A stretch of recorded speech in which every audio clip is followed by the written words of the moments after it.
Thank you, Mr. President. I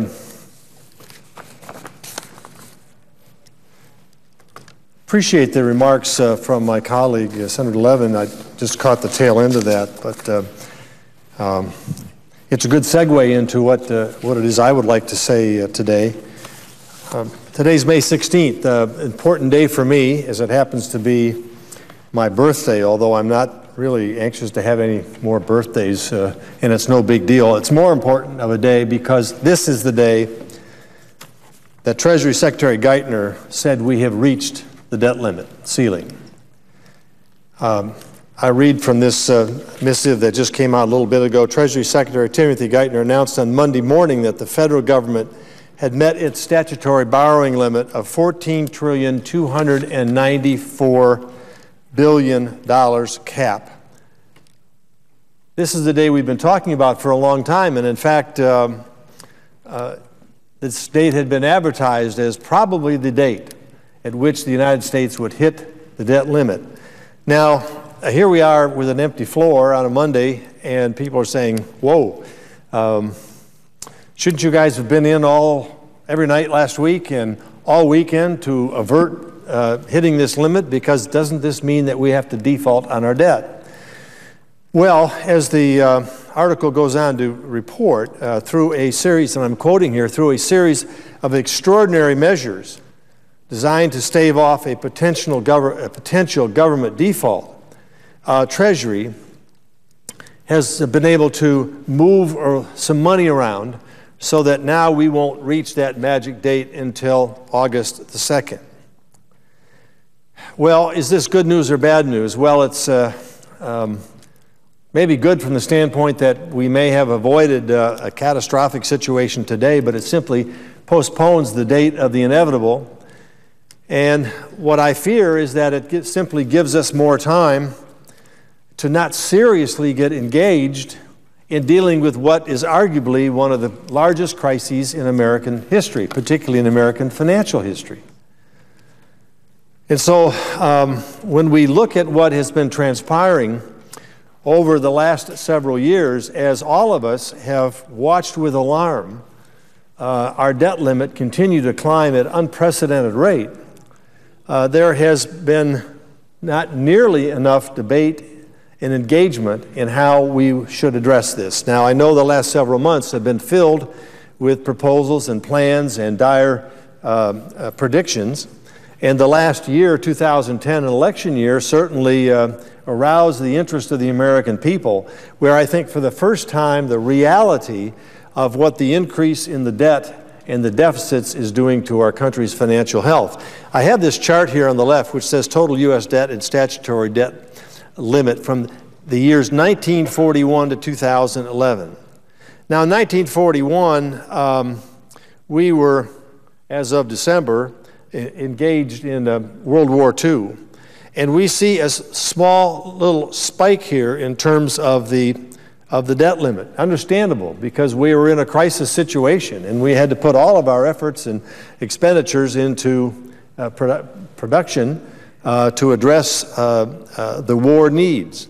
But as we can see from 1941 all the way through to 1981, we moved along at a fairly low level of increase in debt and finally hit the $1 trillion mark in 1981. So for more than 200 years in the history of this country, we had run this country without going more than $1 trillion in debt. That's enough as it is, but I remember at the time in 1981 people were saying, how could this be possible? How could we possibly reach this limit, $1 trillion? We can hardly comprehend it.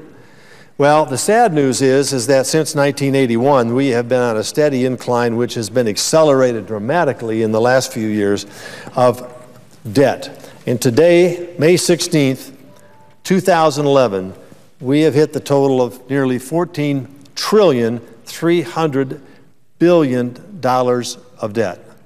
And this line continues off this chart and much higher in this room as we project forward the spending, much of which is occurring because of mandatory spending put in place on programs that were locked in, and it's obligatory spending on the part of the federal government. And of course, as we go forward, interest rate on our debt increases and the amount we pay each year increases. And so we find ourselves in a spiral, upward spiral of debt that seems to have no end. Now, this is no surprise to most people because there has been focus on this all across America throughout, in the last couple of years. Throughout this period of time, people have had to stretch their own dollars at home in order to make ends meet. Businesses have had to make significant changes in the way they do business in order to make their ends meet. State governments have found that they're deeply in debt and have had to take some dramatic measures. But it's only now that the federal government is starting to look seriously at what we need to do. All throughout the year 2010, with no budget in place, Congress continued to spend. But I'm not here today to place blame on any one individual or any one group. I'm simply here today to point out the fact that we have a serious crisis at hand, and it deserves serious debate and a serious solution, or we're going to find our country in very, very difficult straits. Now, from this point forward, Congress has been run by Democrats and Republicans. The presidency had been held by Democrats and Republicans. So we can go back and say who's responsible for this and who is responsible for that and what about here and what about there. That's a wasted effort at this particular point in time. This is the situation we face, and this is the situation with which we must deal. I regret that the Senate to date, other than activities like Senator Levin and I have both, Senator Levin was engaged in, and I'm engaged in, that is coming to the floor at a time when the issue is not before us in terms of seeking a resolution, but simply stating the facts and urging us to move forward. I regret that this year we have spent a total of only 4 hours and 20 minutes of actual debate on the issue that has been put before us. Instead, we have been tied up for weeks on not trivial, but far less serious measures, nominating some judges to district and appellate court positions, dealing with the Federal Aviation Administration authorization bill, which took several weeks, and now we have been stuck on the Senate, on the small business authorization bill for several weeks, injecting here and there some debate and some talk and discussion about the deficit, but no real focus on that. If we do not set aside the less important and begin to focus on what we need to do, we're going to quickly find ourselves into the month of July, careening toward an August 2nd deadline, during which time the uncertainty that exists in the investment community, in the business community, in households in terms of spending and what the future might bring, all of that continues. What the world is waiting for and what the world is watching and hoping and praying for is that the United States Congress and the executive branch will work together to seek a solution to this problem that will bring reassurance to the investment world and bring confidence to our population that we've gotten serious and we're going to do something about this. Now, none of us believes this is going to be easy. None of us believes that this is going to be painless. But we simply cannot postpone the debate that needs to take place not only in this chamber and in the House of Representatives, but between the House and Senate and the White House. Some of conversations have already started in that regard, but also across the nation. This is a debate that has to come before the American people because they are going to be the ones to bear the brunt of whatever cuts and whatever solutions need to take place in order for us to get our fiscal, put us on a fiscal track to better balance. Mr. President, if I've learned anything in discussions outside this chamber, with people who have studied and analyzed and looked at this, it's that several things must take place, and they must take place immediately. A host of people who have spent their lives understanding the dynamics of the financial system, understanding the consequences of debt as a percentage of gross national product, understanding the consequences of how a nation rising to this level, the consequences of that to its people and to its financial future, and its stature in the world, and its ability to do the many wonderful things that the United States has been able to do, to lead the world in so many different areas. All of this is in jeopardy if we don't address this. And what they are saying, if I could bring that into just some basic conclusions, is number one, this crisis is real. All you have to do is look at this chart to understand this crisis is real. Here's where we were in World War II when we were having to go into debt, which we thought was serious at the time. But look at what has happened in just the last 30 years. So the crisis is real, and is measured by historical analysis of nations that have faced these kinds of situations before. The consequences are always dire. And so therefore, number one, and I was glad to hear my Democrat colleague acknowledge that this is the case, because this is something both sides of the aisle are going to have to deal with, and both sides of us have to recognize that, one, the crisis is real, and it's now. The second conclusion is we have to act now, not later. This is not something that we can postpone. Now, for years and years and years, as this line has gone forward, Congress has said, we need to get to that, and presidents have said also, we need to get to that right after the next election. Well, there's always a next election. And now the latest thing we hear is, well, we need to take care of that after the 2012 election. We'll put it before the American people in terms of which way they want to go. Well, the American people spoke very loudly and clearly in 2010. If that wasn't a wake-up call politically, I don't know what will be. But nevertheless, falling into the trap of simply saying, waiting till after the next election, we might be in a better position to deal with it then, simply postpones the inevitable and potentially brings about a crisis which will occur before the election in 2012.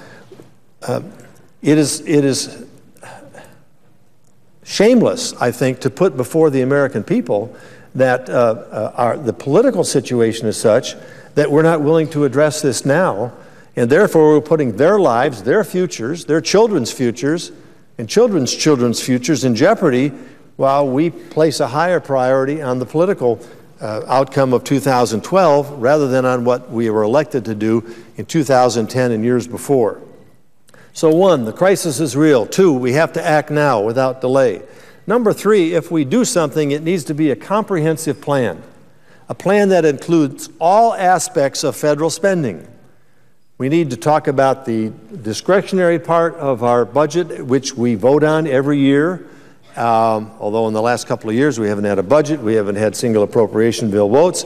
We've had these continuing resolutions and supplemental spending occasions, which is not what we were elected to do and not a good way to govern. But we have to address that portion of the budget. We cannot exempt major sectors of our budget like interest and defense and mandatory spending, and we must include entitlements. That's number four. If you don't have a comprehensive plan that includes everything, then the burden falls on a disproportionate share of discretionary spending that I think undermines essential programs that the government ought to be engaged in. We can't get from here to there without including all aspects of the budget, including comprehensive tax reform. That's another thing these experts have said. They basically said the comprehensive plan must include some basis on which we move forward with tax reform. Senator Wyden and I have co-sponsored a bipartisan bill for that very effort. We're not saying it's the perfect bill, but we're saying it's something in place with which we could start on and address comprehensive tax reform to broaden the base and bring in more revenue, and more importantly, to stimulate economic growth, which has to be a very important part of our solution. Entitlements is a must.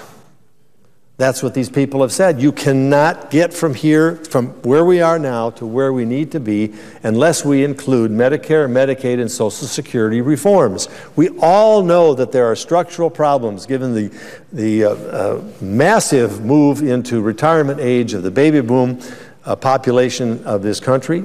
We all know that these programs are teetering on the edge. There was just a report from the trustees of Medicare last week saying that they're moving up 5 years before Medicare runs out of money in order to pay for benefits that are promised under that program. We all know that there are some relatively painless solutions if the earlier we start in terms of adjusting retirement age, in terms of adjusting some formulas, and making some of the changes that have been proposed that we're talking about. But if we don't include that entitlement spending in our discussions, we're not going to be able to reach a successful conclusion. Another principle that they've enlisted is that we have to make this for the long term, and we have to lock it in.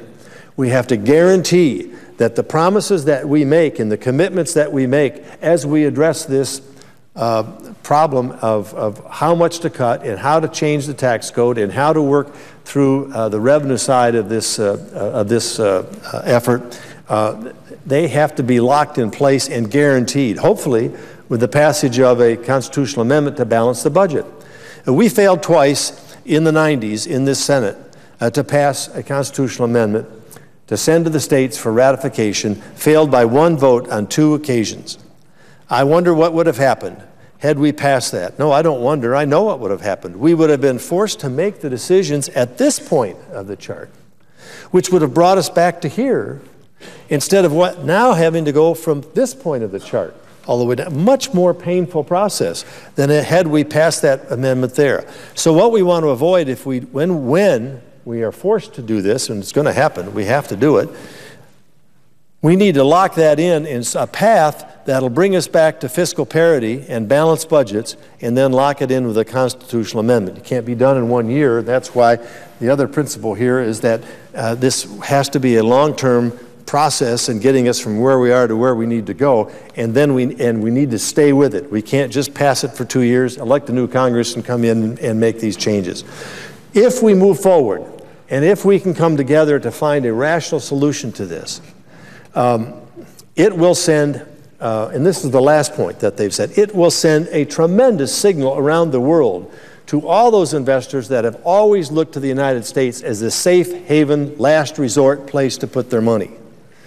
The dollar will be rescued from falling against other currencies. It will continue to be seen as the world's currency.